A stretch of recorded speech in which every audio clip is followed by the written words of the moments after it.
In Congress, July 4th, 1776, the unanimous declaration of the 13 United States of America.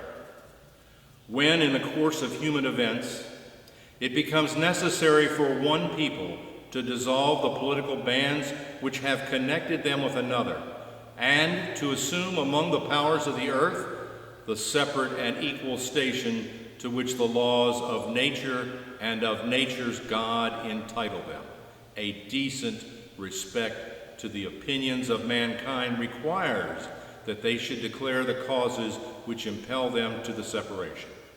We hold these truths to be self-evident, that all men are created equal, that they are endowed by their Creator with certain unalienable rights, that among these are life, liberty, and the pursuit of happiness, that to secure these rights, governments are instituted among men, deriving their just powers from the consent of the governed. That whenever any form of government becomes destructive of these ends, it is the right of the people to alter or to abolish it, and to institute new government, laying its foundation on such principles and organizing its powers in such form as to them shall seem most likely to affect their safety and happiness. Prudence, indeed, will dictate that governments long established should not be changed for light and transient causes, and accordingly all experience hath shown that mankind are more disposed to suffer, while evils are sufferable, than to right themselves by abolishing to the forms to which they are accustomed. But when a long train of abuses and usurpations, pursuing invariably the same object, evince a design to reduce them under absolute despotism, it is their right, it is their duty to throw off such government and to provide new guards for their future security. Such has been the patient sufferance of these colonies, and such is now the necessity which constrains them to alter their former systems of government. The history of the present King of Great Britain is a history of repeated injuries and usurpations, all having in direct object the establishment of an absolute tyranny over these states. To prove this, let facts be submitted to a candid world. He has refused his assent to laws, the most wholesome and necessary for the public good. He has forbidden his governors to pass laws of immediate and pressing importance, unless suspended in their operation till his assent should be obtained.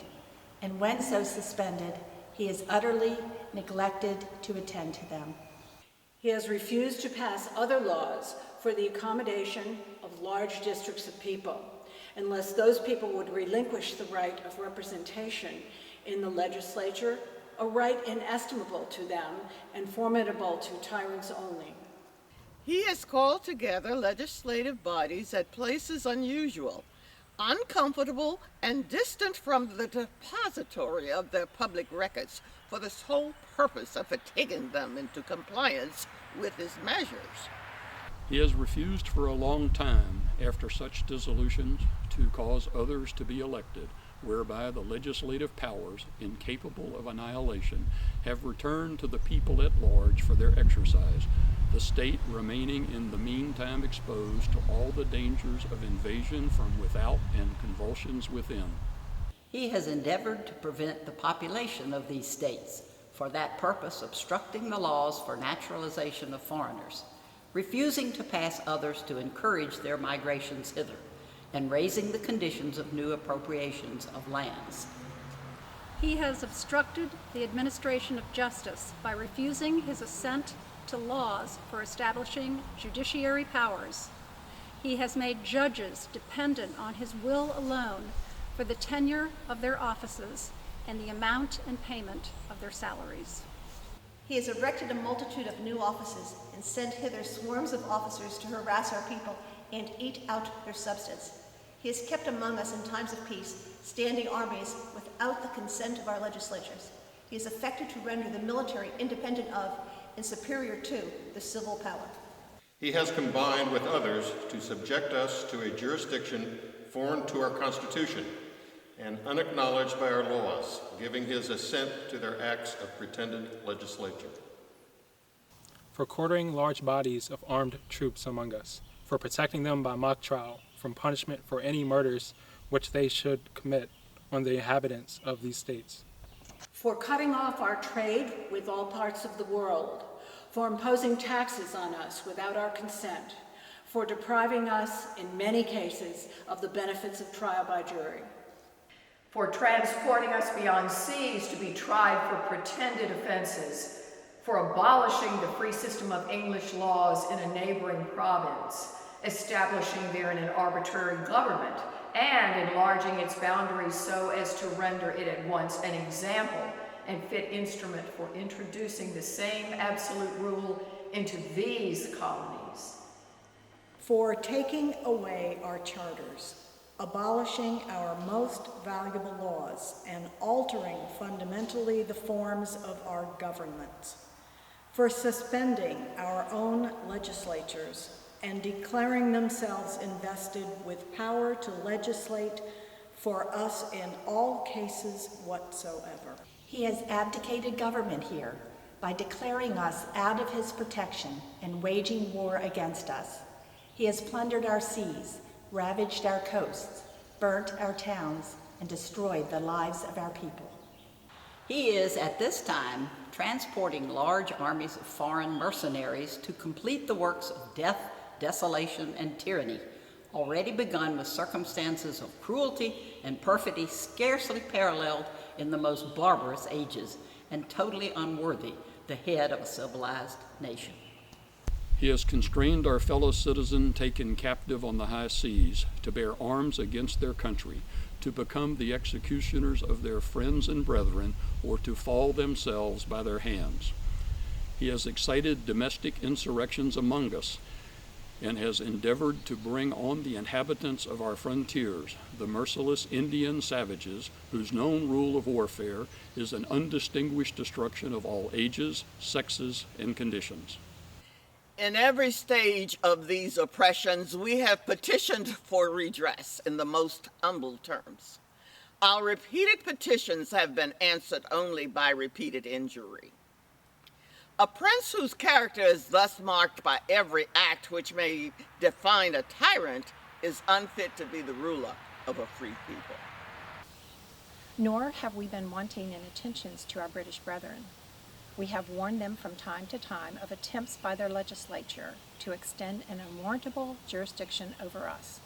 We have reminded them of the circumstances of our immigration and settlement here. We have appealed to their native justice and magnanimity, and we have conjured them by the ties of our common kindred to disavow these usurpations, which would inevitably interrupt our connections and correspondence. They too have been deaf to the voice of justice and of consanguinity. We must, therefore, acquiesce in the necessity which denounces our separation, and hold them, as we hold the rest of mankind, enemies in war, in peace, friends. We, therefore, the representatives of the United States of America in General Congress, assembled, appealing to the Supreme Judge of the world for the rectitude of our intentions, do, in the name and by authority of the good people of these colonies, solemnly publish and declare that these united colonies are, and of right ought to be, free and independent states, that they are absolved from all allegiance to the British Crown, and that all political connection between them and the state of Great Britain is and ought to be totally dissolved.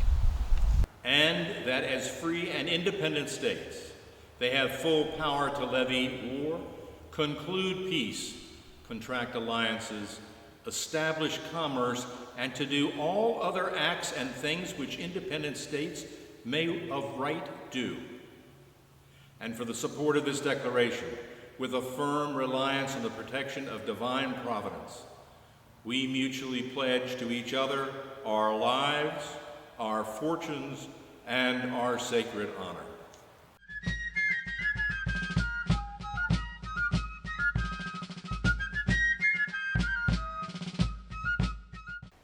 John Hancock from Massachusetts, New Hampshire. Josiah Bartlett, William Whipple, Matthew Thornton, Massachusetts. Samuel Adams, John Adams, Robert Trey Payne, Elbridge Gerry. Rhode Island, Stephen Hopkins, William Ellery. Connecticut, Roger Sherman, Samuel Huntington, William Williams, Oliver Wolcott. New York, William Floyd, Philip Livingston, Francis Lewis, Lewis Morris. New Jersey, Richard Stockton, John Witherspoon, Francis Hopkinson, John Hart, Abraham Clark. Pennsylvania, Robert Morris, Benjamin Rush, Benjamin Franklin, John Wharton, George Clymer, James Smith, George Taylor, James Wilson, George Ross. Delaware, Caesar Rodney, George Reed, Thomas McKean. Maryland, Samuel Chase, William Packay, Thomas Stone, Charles Carroll of Carlington. Virginia, George Wythe, Richard Henry Lee, Thomas Jefferson, Benjamin Harrison, Thomas Nelson Jr., Francis Langford Lee, Carter Braxton. North Carolina, William Hooper, Joseph Hughes, John Penn. South Carolina, Edwin Rutledge, Thomas Haywood Jr., Thomas Lynch Jr., Arthur Middleton. Georgia, Button Gwinnett, Lyman Hall, George Walton.